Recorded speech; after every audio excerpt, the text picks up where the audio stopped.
Hey, everybody, and welcome to the Talk of the Class podcast. I am, again, Bryce Brown, your host and guide on this education journey as we set out to discuss the challenges and the issues facing K-12 teachers in public schools across the country, as well as some innovative things that teachers are doing, and just kind of discussing some tips of the trade and some potential solutions for some of these challenges.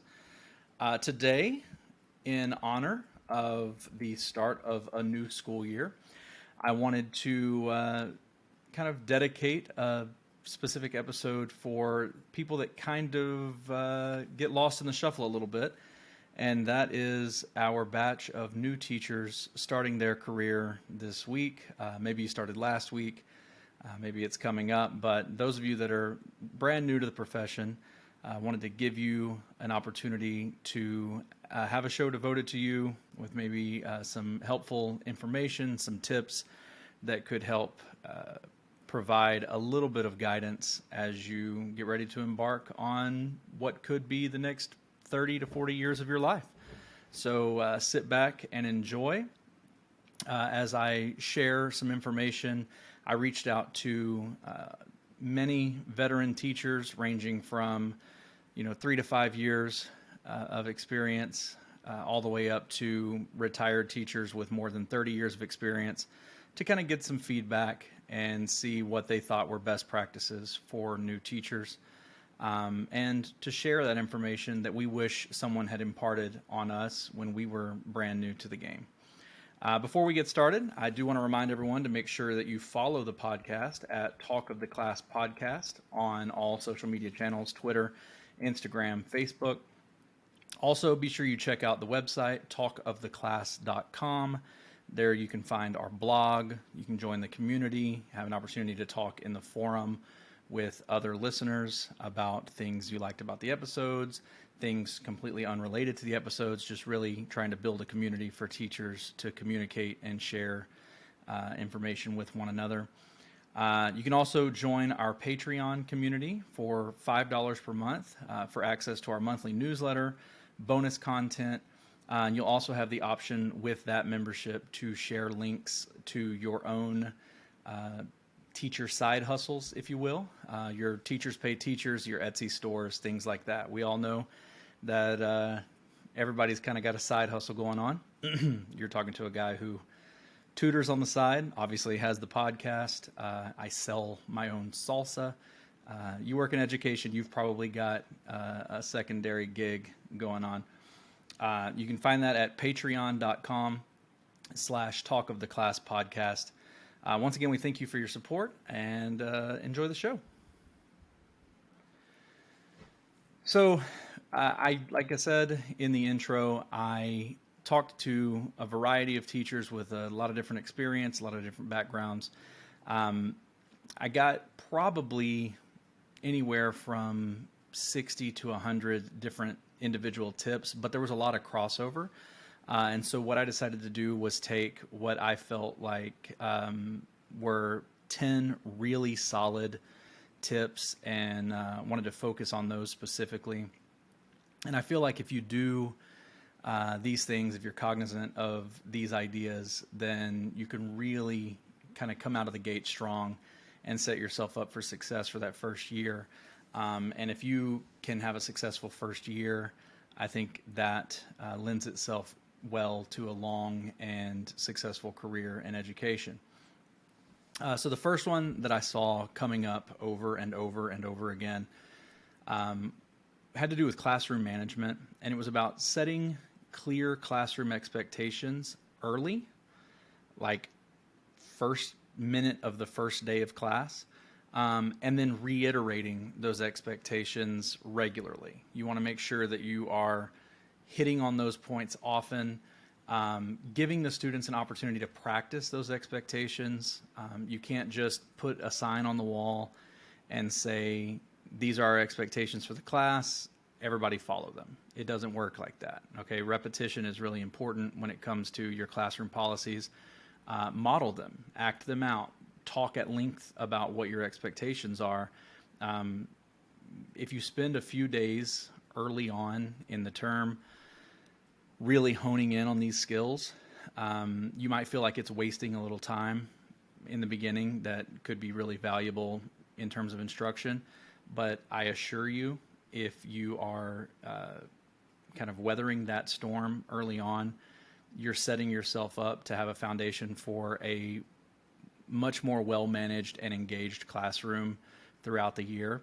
And you'll lose a lot less instructional time moving forward by sacrificing a little in the beginning.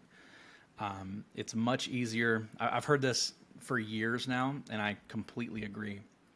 It is much easier to kind of loosen the reins on those classroom expectations than it is to kind of create some sort of organization out of chaos.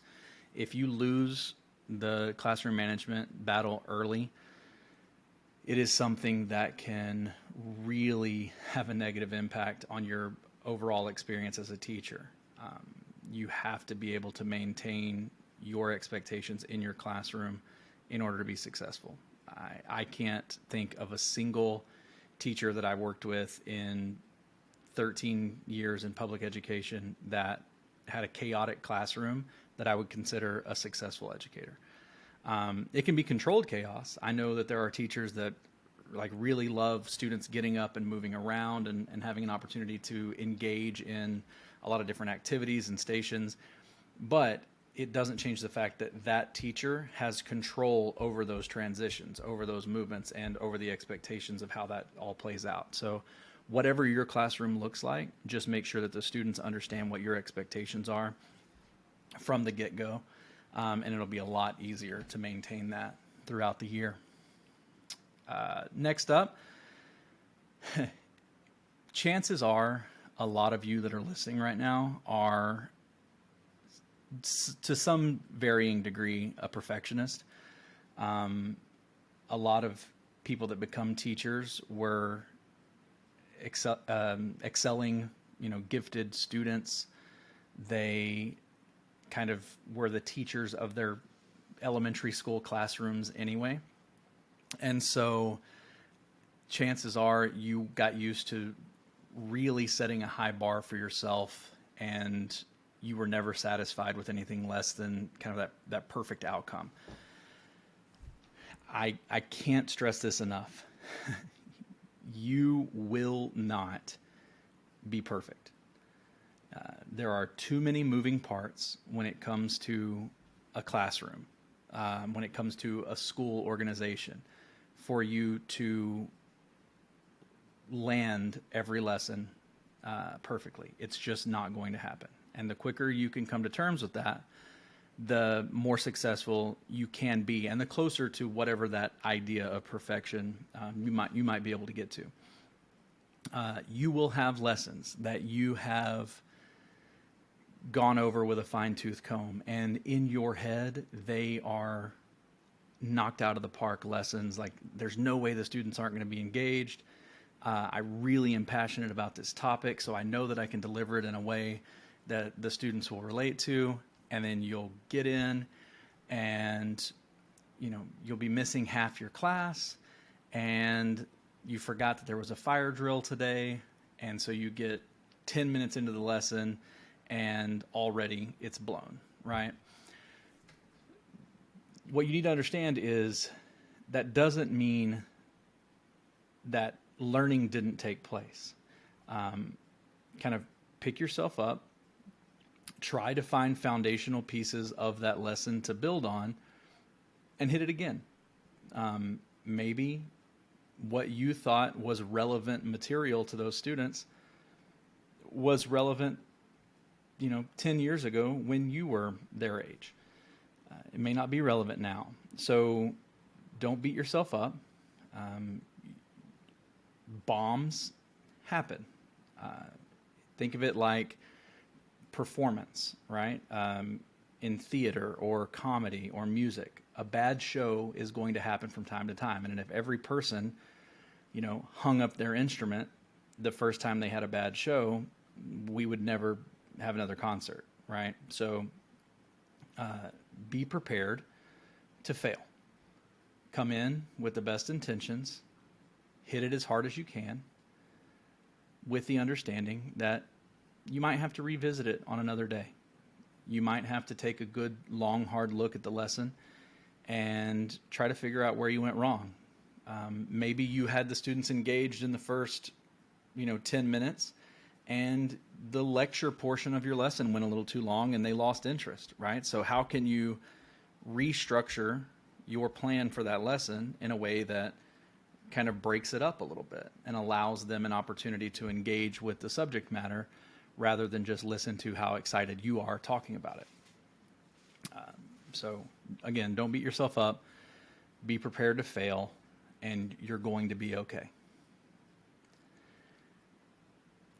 Perhaps one of the hardest things for not just new teachers, but any teacher. I know teachers that I've taught with for years that still struggle with this, and it probably took me 5 to 7 years before I really got a grasp on doing this, but it's setting boundaries for your work and life balance. Teaching, like a lot of professions, will eat up as much of your time as you allow it to.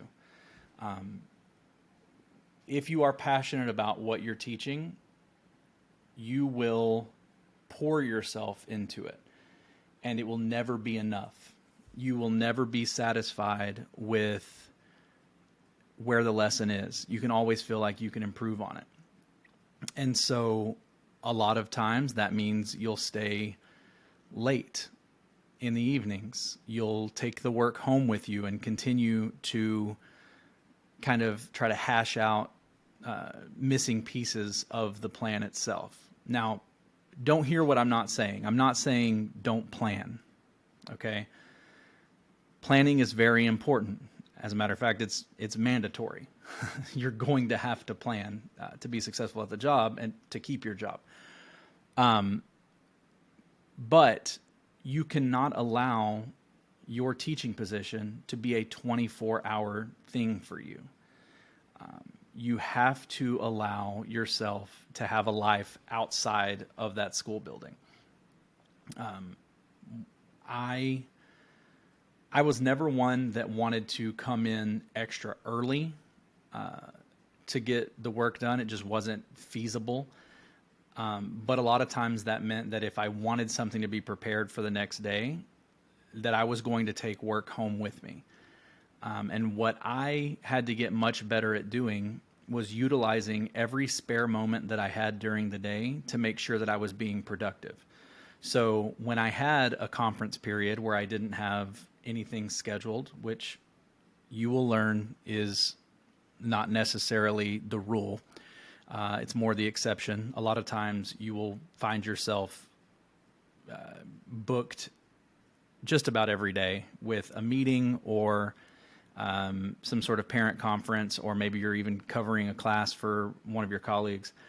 But when you do find these times, it is so easy to be exhausted and just sit back and go, like, I'm going to take 30 minutes to just restart my brain. And what I had to get really good about doing was I can do kind of a mundane task to prepare myself for the next day, whether it's make copies or, upload information into whatever learning management system we were using for our district, that aren't necessarily mentally taxing, but they're productive. And what that does is every 30 minutes of work that I can get done during the school day that prepares me for the next day is 30 minutes that I'm not taking home with me. Because ultimately, any work that I take home with me is time taken away from my family. And whether that's, for me, my wife and kids, for some of you, it's, going and visiting your parents. I know as a new teacher, you may be fresh out of college. It might just be time with a boyfriend or girlfriend or time hanging out with friends. Whatever that is, those are important pieces of your life, and you can't give those things up to be an around-the-clock teacher. Like it's not going to work.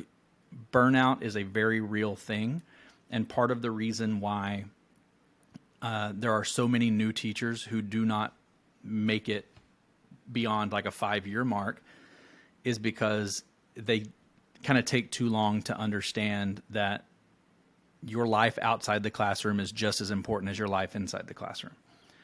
So make sure you set those home life work balance boundaries, because ultimately at the end of every day, there will still be work to do. So even if you stay until 6, there's work until 7. And if you stay until 7, there's work until 8. There is always more that you could do to get prepared, and that work will still be there tomorrow. So find a time that works for you, that you will allow yourself, okay, I will give myself until this time, and when that time hits, I have to cut it off. I have to go home. For me, a lot of times we were finished with school and our after-school duties by about 4:15. I would give myself until 5, 45 minutes to really focus in on what do I need in order to be productive tomorrow. Not what do I need next week, what do I need 2 weeks down the road, what do I need in order to be productive tomorrow. And when I found myself knocking that out in 15 or 20 minutes, then I could make that choice of, do I go home now, or do I take this additional 20 minutes that I have and try to get ahead? But I was never at that point looking to extend my time beyond 5 o'clock, because if you start to bend on that rule for yourself, then you're going to open the floodgates. If you set your time as 5 o'clock and then you start staying until 5:30, it's only a matter of time until you start staying until 6. And then, again, it's going to keep going from there. So be sure you sit down, think about what is important to you and how much time you're willing to devote each day beyond what your contracted hours are. Because it will be very hard to accomplish everything within your contracted hours, but you can still set limits on what you're willing to do beyond that. Kind of along those same lines is the next point, which is it's okay to say no. You will be asked, especially now, because there is a shortage of, there's a shortage of teachers, there's a shortage of staff, and, class sizes being what they are. You will be asked to pick up the slack in a lot of ways. And it's kind of the nature of the profession that we want to help, and we'll do anything for the kids. So more often than not, even if it's begrudgingly, we're going to accept. We're going to take on those opportunities to do a little bit more than what our job asks us to do. But just like you had to set boundaries for the hours that you're willing to work, you have to set boundaries for the number of hats that you're willing to wear. It's hard to be the English teacher and the journalism teacher and the cheer coach and the sponsor for 3 different UIL events, and, a volunteer to, keep score at all the basketball games. You can't, there's only so many hours in the day. And so when these when these opportunities present themselves,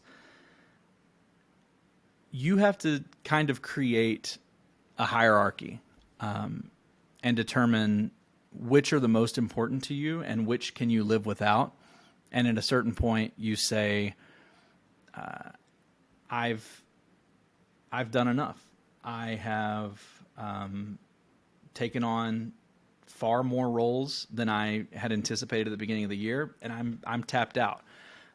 So yes, I can take on this new responsibility that you're asking me for, but it might mean that, at the end of this semester, this other role that I was filling may need to go to someone else. Your administrators will understand, right? If they don't, honestly, that's too bad. If they're asking you to volunteer to take on a role beyond the scope of your job, there's not a lot they can do if you say no. Now, if they are telling you that you need to teach an additional class, sometimes you're just going to have to teach the class. I mean, that's a lot of contracts have these other duties as assigned clauses built into them. And, if it's within the scope of your work hours and the scope of your skill set, you may not have a lot of say in that. And so it's important to kind of pick those battles. Don't fight administration on something that you don't really have a leg to stand on, but definitely set those boundaries when it comes to extra work. I know for me, most recently, that was Saturday school. I was perfectly willing to sponsor, extracurricular groups after school until a certain time. And I did tutoring multiple days a week after school. But I drew the line at Saturday school. Saturday was a very important day for me to spend with my family, and that's just not something that I was willing to compromise.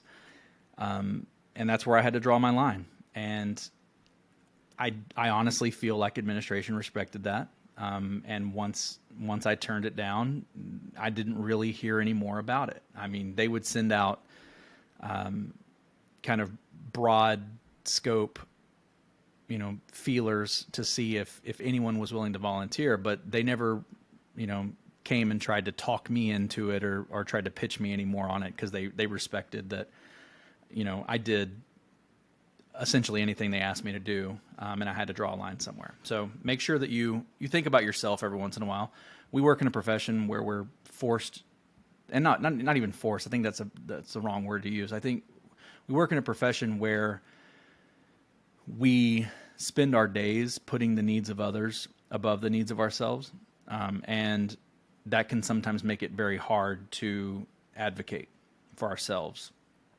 And so the quicker you can decide that you have these boundaries with what you're willing to do work-wise, I think that you'll find that you can enjoy the tasks that you do take on a little more because they're manageable. The next key piece, and honestly, this could have been number one for me, because you will learn soon enough. Teaching is hard. It is a hard profession. It is often underpaid and underrespected. And it can weigh on you negatively, and it can create a negative mindset if you let it. And so you will find teachers very quickly who are just kind of jaded by the profession. And if you are one of those teachers, I am not gunning for you here. I can understand why you feel the way you feel. But my advice to new teachers is to seek out positive people. Seek out people that you see wearing a smile when nobody else is. Seek out people that you see going out of their way to introduce themselves and volunteering their time to help the new people as they come in. Listen to what they say, but also watch their actions. Oftentimes these people will go out of their way to help when nobody's watching. They're not trying to put on a show. They're not trying to build good standing with administration. They're just happy to be doing what they're doing. And they also understand that positivity breeds positivity, the same way that negativity breeds negativity. If you find yourself falling in line with negative people, it is very easy to become jaded in this profession, because there are things that you will want to change that you will find yourself without the authority or the resources to change. Understand that nothing in education happens overnight. And so there will always be something to be upset about. my challenge to you is to find the things that are going well and remember how those things make you feel, and then try to turn those, little victories into larger victories. When you find these positive people,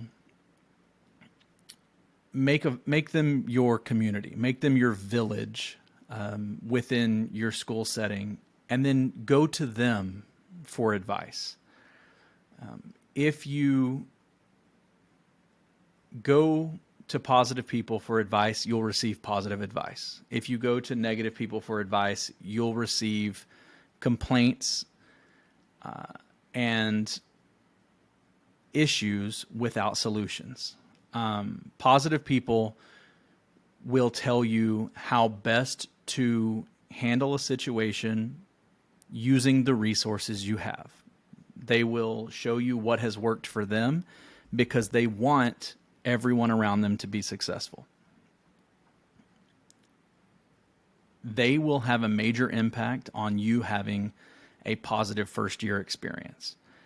I have been incredibly fortunate everywhere that I've worked to come into contact very quickly with people who had a wonderful attitude.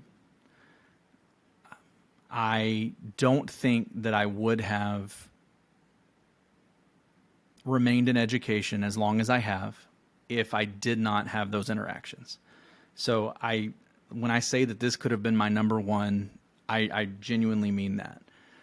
It is so important to have a positive outlook and to spend any additional time that you have with others who have a positive outlook. That stuff is contagious, and it's contagious for the kids. When you come in and you're in a bad mood, they feel that, and they're either going to shut down or they're going to push your buttons. So you have to come in and give them no choice but to be positive. Be so overwhelming in your nothing can negatively affect me attitude that they won't try. They're not going to try to affect you because they know that they can't. The negative people that are your colleagues won't try to affect you because they know that you can't. It's going to do wonders for you, I assure you. This is one that I actually saw in a variety of different ways. And so I kind of consolidated it into one tip.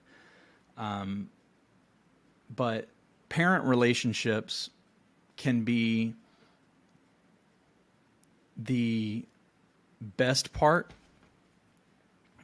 of your day, or it can be the absolute bane of your existence.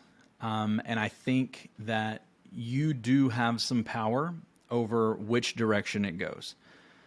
So my advice, and the advice of many of the teachers that I sought out, was to make sure that you are establishing communication with parents early.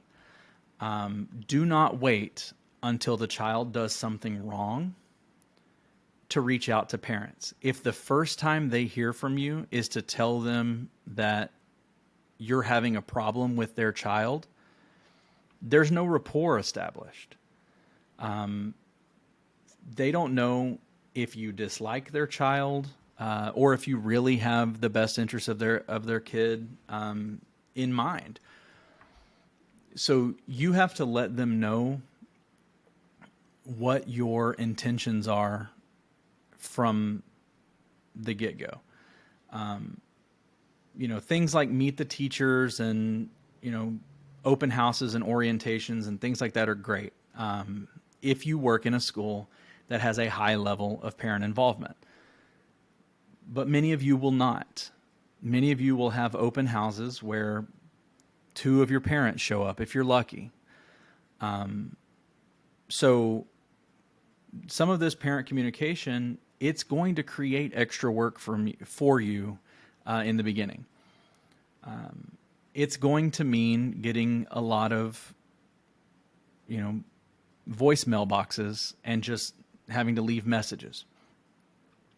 That's okay. Let them know early who you are, what you teach, and what your expectations are in the class. Find ways to reach out to them when good things are happening from the very beginning. Hey, this is Mr. Brown. I just wanted to let you know that, without being asked today, Johnny let another student borrow a pencil and then was even willing to help them with a part of the assignment that they didn't understand. Let them know that you're watching for the positive behaviors so that they know that you're not just seeking out negative behavior and you're not, trying to get them. That there's this misconception among students, and maybe it's not a misconception. I have worked with teachers where I'm not 100% certain that it wasn't their daily goal to write up a student. But for most of us, my goal is not to catch you in gotcha situations. Like I'm not looking for you to mess up. So if you can establish those positive communications with parents very early, even though it sucks, guys, it sucks to sit and make phone calls on your conference period. It's not fun. Especially, you don't know what kind of day that person's having. You don't know if they're even going to answer. Oh, I've called them 10 times. They've never answered. Keep calling. Keep leaving positive messages. Let them know you're there. Because if you're willing to put that much effort into communicating with them, they can start to see the type of person that you are. Oh, this person really cares about that relationship with my child. It's important to them. Don't be the one that the only time they hear from you is when your district has mandatory parent conferences once a year. It doesn't have the same effect. I've had teachers I had parents early on in my career before I was putting this into practice where, they would show up to a parent conference and not know what I taught. Because I had not established that communication. They didn't know who I was. They weren't even sure who Mr. Brown was. Like if they saw me in the hallway, they wouldn't have known I was one of their child's teachers. And so we have to work on the front end to make sure that doesn't happen. And I promise you that if you establish these positive communications, you will have more parent investment in what that kid is doing in your class. That parent will care more about the work that is coming home. That parent will care more when the student does do something that is against your classroom policies. Because now I'm calling you and letting you know that I had to, write a referral today for your son. And you know that the last 9 times I called, it was for something positive. So you know that I haven't been out to get your son. It creates more buy-in from the parents, and it will make your life easier. And so just as the parents need to know that you're a real person and you care that they're a real person, it kind of leads into the next one, which is that our students are people. They're not just warm bodies sitting in a classroom. They have the entire spectrum of human emotion and, all aspects of, what it means to be a human being, just like you do. They're going to come in with a bad attitude sometimes. They're going to come in tired sometimes. Hungry, overly excited. Don't hold that against them. Look at the student holistically. Is this a problem that's taking place in my class every day, or is this kid having a bad day? And then think to yourself, Well, have I always been at my best? Have I been the 100% version of myself every day when I've walked in my classroom, or should I cut this kid a little bit of slack? I can honestly tell you that I feel like I gave my best effort to my kids when I walked in every day. But my best effort when I don't feel good, or my best effort when, I got an argument with my wife or my kids right as I was walking out the door to come to school, those best efforts aren't the same level as my best effort on a good day. I'm giving you everything I've got today, but my tank is depleted. So keep that in mind for the kids, right? Because they might be the reason today that you get frustrated because they're having a bad day. But tomorrow, when you're having a bad day, they could come in and be in a funny, playful mood, cracking a little joke, making you laugh, and lifting your spirits when you need them to. So it's a two-way street. Give that respect that you would give to any other human being, and you'll get a lot more respect in return. I had a student tell me, and whether you agree with this or not, I know when I was growing up, it was, children respect adults because they're adults and you're supposed to. You respect your elders, period, right? But I'm an adult now.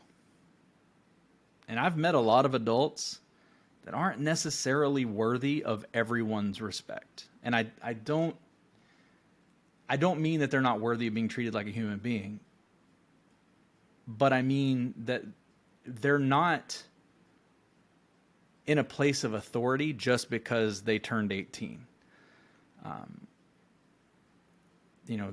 Not everyone that's an adult is making great decisions and is doing things above board, and genuinely cares about what happens to a kid that's not their own. And so this idea that we should just expect students to come into our classrooms and give us blind respect if we don't respect them, I think is a little bit, I think it's unreasonable. I don't think that they should come in and be blatantly disrespectful and wait for us to earn their respect. I think that we should both come in from a place of respect from the beginning.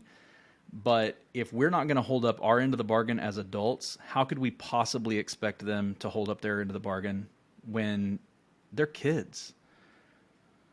So I had a 7th grade student one time who was trouble for me early on. I actually had him in 6th grade and 7th grade. But he was a real problem for some of my colleagues. Like, they absolutely despised working with him. And I remember one day after school, I was talking to him, and I asked him about it. I said, you and I get along pretty well. Why do I hear all these stories from these other classrooms? And he looked me in the face and he told me, you respect me, so I respect you. And my first thought, admittedly, was, I don't like that answer. Why don't you just respect them because they're your teachers? But I took a second and I processed it. For some of these kids, they've been let down by every adult they've ever met. We assume that all children are loved by their parents and their grandparents, and that all children have had, excellent relationships with the people that are supposed to take care of them, right? But it's just not true. It's not the case for every kid. It's not the case for a lot of kids. And so imagine being 13 years old and every adult that you've ever come in contact with has made promises they didn't keep.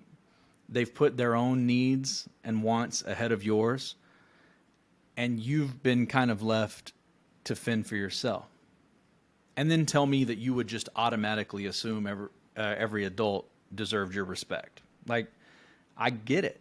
I understand where he's coming from.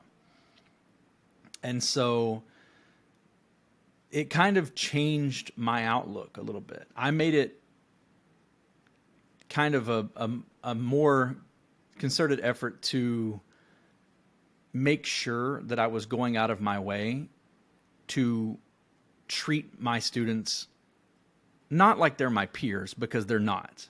You know, you do have to set boundaries. You're not their friend, okay? But you're not their adversary either. It's not us against them. We're all working for the same end result, which is growth. The student is showing up to our class because they have to. So let's make sure that they get something out of it. And they cannot get anything out of our class if they don't trust what we're saying and they don't respect what we're saying. So breaking down those walls from the beginning and treating them with respect and treating them like human beings will go a long way to getting them to engage with the material that you're trying to get. And that kind of transitions into the next, which is find common ground with your students. You know, I have gone on record in, especially the first episode, with how impactful some of my teachers have been in my life. And that list is not short. I've had so many educators play so many different roles for me. But the common thread for all of them is that they were relatable.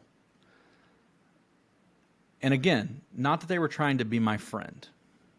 You know, I definitely knew what the hierarchy in the classroom was.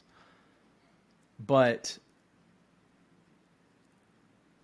everyone has common interests, right? Everyone loves some type of music. Everyone loves some type of television show or video game or, your favorite sport when you were growing up.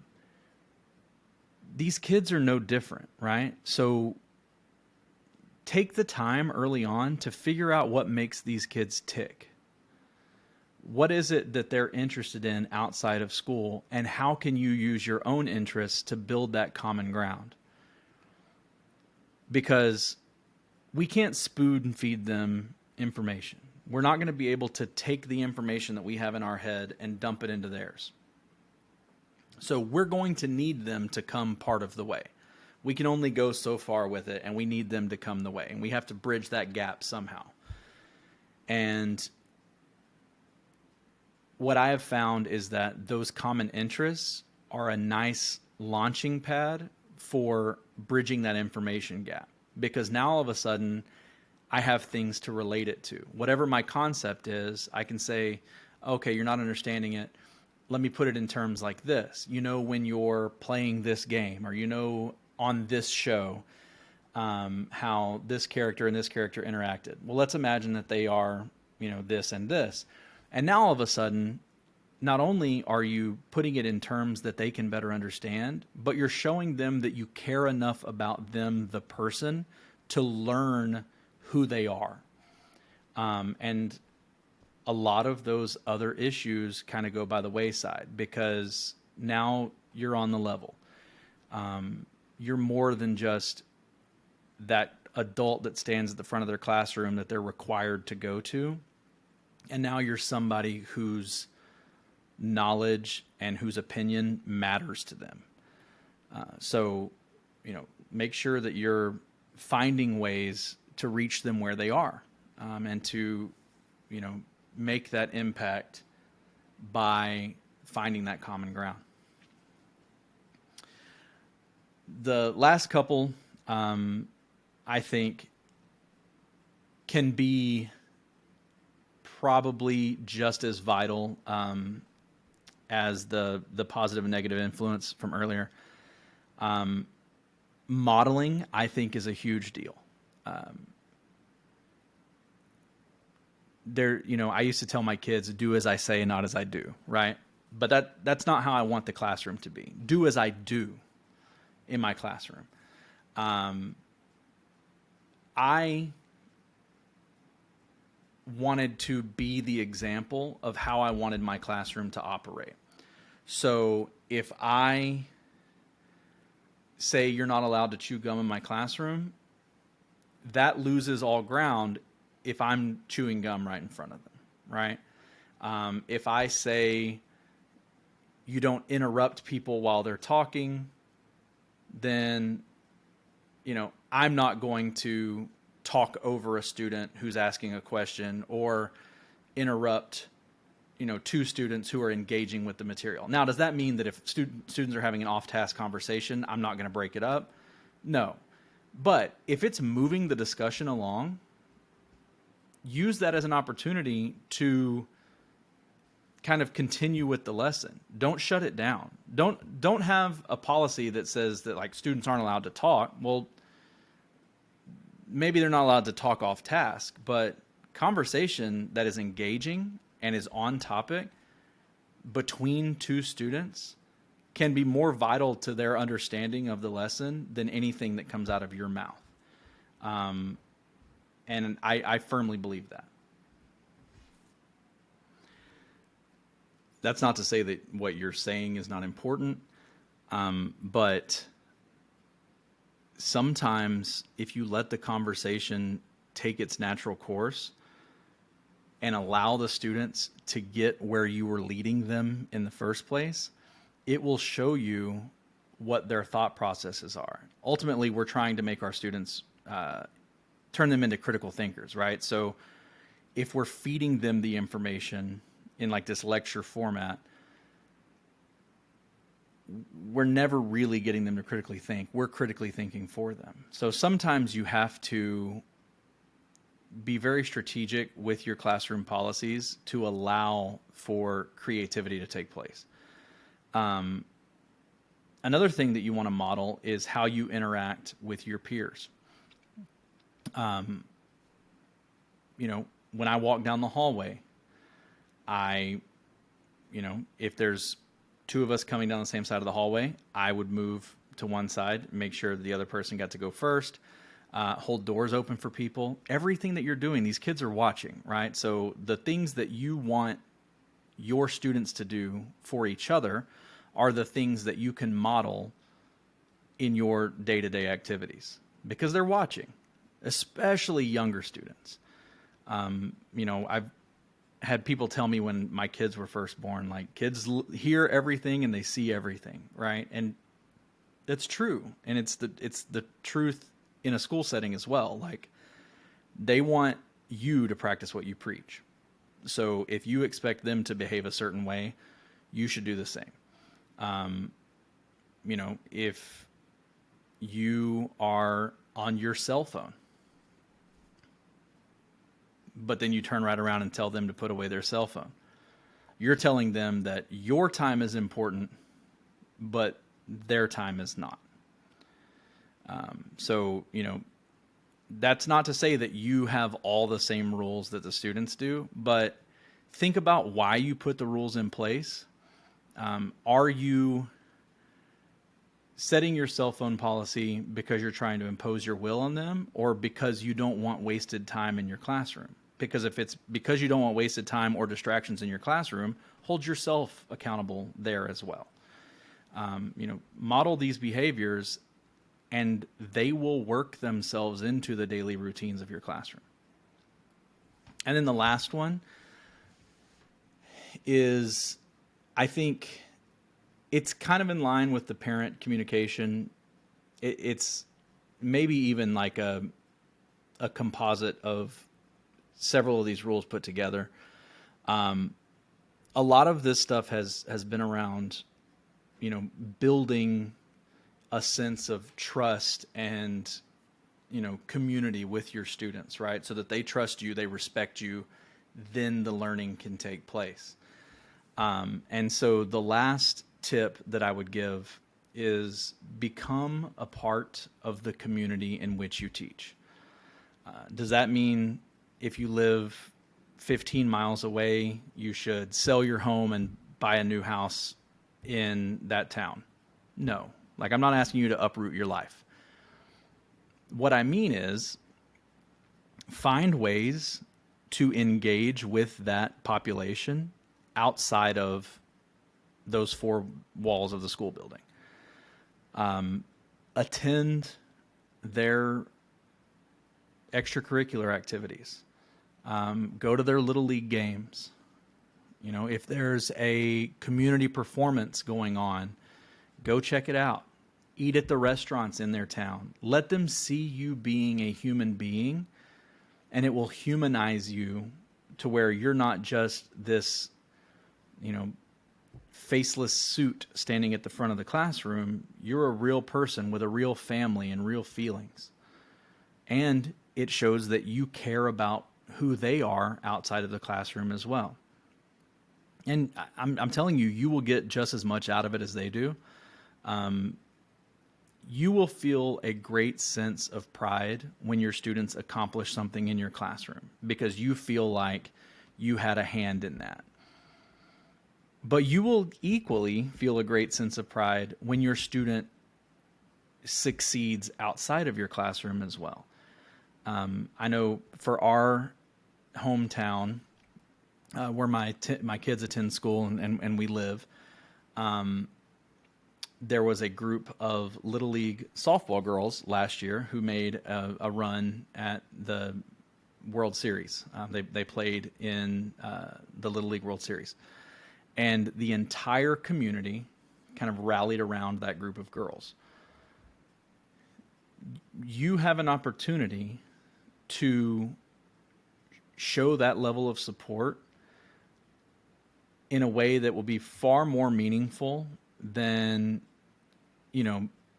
sitting down at the lunchroom table with them once a month or inviting them to eat lunch in your classroom. That's not to say that those things aren't important. I think any chance that you give your students to engage with you outside of the 45 minutes that they're in your classroom or whatever it is, it will go a long way in establishing a line of communication and trust. But when you give up your time when you don't have to and come to the events that are important to them, not only do they see it, their parents see it, their family members see it. It creates this investment in the school district, in your class. And then it will work for you on the back end as well, because when you need something for your class, if you are running low on supplies or you're trying to have a holiday party or something like that, when you've gone to bat for their kids, a lot of these parents will treat you like family. I've gotten invites to birthday parties and all kinds of stuff. I tend to kind of stay away from the birthday party, unless it's at like a public park or something like that. I'm not really interested in going to people's houses. But they really start to see you as more than just their child's teacher, but as somebody who is really invested in their kid's future. And in that way, it kind of creates this, extended member of the family sort of feeling. And it will go a long way into helping that student become an extension of you in your classroom. The students who have a vested interest in you, the person, the students that have a vested interest in what you are doing as a professional will help you run your classroom. They will make sure that their peers fall in line. And it will make your life a lot easier. So, by no means are these like all of the tips that are available for first-year teachers, nor is adhering to these 10 tips going to ensure that everything goes perfectly for you this year. That's not the case, nor is that what we're trying to accomplish here. But if you are mindful of these things in your daily procedures from the very beginning of the school year, your mountains that you will inevitably have to climb as a teacher will be easier to climb in the long run. They will become more like molehills, so to speak, because you have put the practices in place to help you be more successful. So if you have any feedback on these tips, or if you'd like to add more, please feel free to share your thoughts and feedback with the community in this week's episode forum on the website at www.talkoftheclass.com/forum. That is where I will also share more submissions that I received. Like I said, I had to kind of whittle this down to a list that fit in an hour. And there were a lot more feedback that I received, and I'm happy to share all of that because I think that it's all really important and really helpful. Don't forget to follow and subscribe on your preferred streaming service. And we are available Spotify, Apple Podcast, Pandora. Please make sure that you download.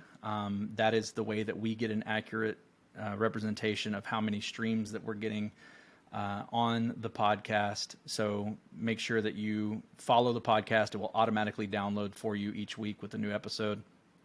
And that will be very helpful to us. Also, make sure to like and subscribe on YouTube for the video version of the podcast. That will be up every week, the same day that the podcast drops. Usually the video hits more in the middle of the day, whereas the podcast is first thing in the morning. Again, thank you so much for your support. The listener base has gotten bigger and bigger each week, and I really appreciate that. As always, feel free to reach out to me at talkoftheclasspodcast@gmail.com. If you have any topic suggestions, if you want to recommend that I bring on any specific guests, I will have my first guest next week. We're planning on having them this week, but decided to kind of rearrange things. With it being the first week of school, I wanted to do a new teacher episode before we jumped into the guests. But if you have a recommendation for a specific guest, or if you yourself think that you would benefit the audience to come on and talk, please reach out to me, talkoftheclasspodcast@gmail.com, and I would be happy to have that conversation with you. Thank you again for all your support. I hope you enjoyed this week's show, and I will check you again next week. Bye-bye.